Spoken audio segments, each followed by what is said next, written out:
The 49ers found a way to turn opportunities into massive plays, and every time on the other end for the Packers, when they had opportunities, a 4th and 1 in scoring position with a chance where they had a turnover on downs on a run there, the Packers get new life on a penalty that keeps a drive alive that ultimately stalls 4 plays later. They were given opportunities to go and try and make a game of this early, and instead, before you know it, the Niners sneak in 10 points in the last 2 minutes of the first half, and you have no chance after that. You're dead in the water. Well, what I love, and listen, what I'm reading this, I love QBR as a stat, right? I do think it's a good metric based on 0 to 100 on how you help a team win.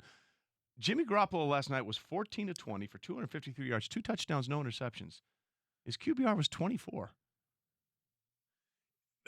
His QBR was 24. Yeah, I mean, that's a weird thing, man. QBR is a nice part of a whole. Yeah. Like you take it for what it's worth, but then you recognize that it might not be emblematic of what Jimmy Garoppolo's job is in this offense, right? Like Jimmy Garoppolo's job is to, when he is well protected, which he was as the game wore on often last night, the effect of their run game being effective really helped out what we know is the bread and butter of any Shanahan offense, play action passing game, and got him some wide open shots from some very clean pockets. That's just really weird. By the way, you mentioned nerds.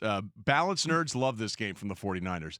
They threw it 20 times and ran it 22. Yeah. I mean, that's as good as it gets. It's also not a lot of plays either, is it? No. I mean, considering, the Packers ended up running it, or throwing it 37 times, running it 28. Aaron Rodgers, 104 yards passing. I mean, this. On 30 attempts. Yeah.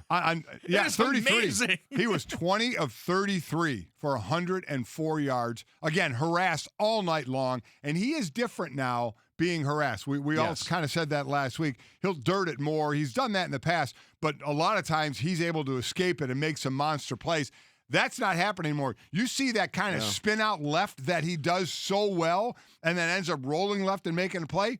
It's not there anymore. He spins left and he gets boxed in again and can't get out of it. You just wonder if all the knee issues he's had over the last couple of years are finally catching up to him. And so this was a devastating loss for the Packers. They got punched in the mouth. They should never play in California.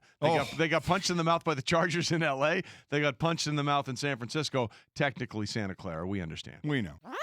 I do like their chances. They play the Giants. They play the Redskins. They play the Bears. They do have the big one against Minnesota December 23rd and finish up at Detroit. So, yeah, I mean, they're sitting pretty. If you're in the North, one of the top teams in the North or the West in the NFC, you're in pretty good shape because the East and the South is over. And there's, over with one team in the South, and God knows what team is coming out of the East. You're going to be there, so now you have to start figuring out what version of you is going to be there, and especially health. They lost Brian Bulaga in that game early last night, which was huge. The drop-off there is precipitous. Huge. And now, how healthy and what version of this offense? Because we are going to hear some criticism later from our colleague Ryan Clark that kind of underscores what some of the ills are for the Packers and what they need to fix. And I shouldn't say God knows who's going to come out of the East. It's going to be the Cowboys with a horrific record. Exactly right. As I tweeted yesterday, Dallas could win the division at 8-8 and maybe do it by 3 games. Yeah. Hi, everyone. Thank you for watching ESPN on YouTube. For more sports, more analysis, download the ESPN app. And for live streaming sports and premium content, subscribe to ESPN+. We'll see you there.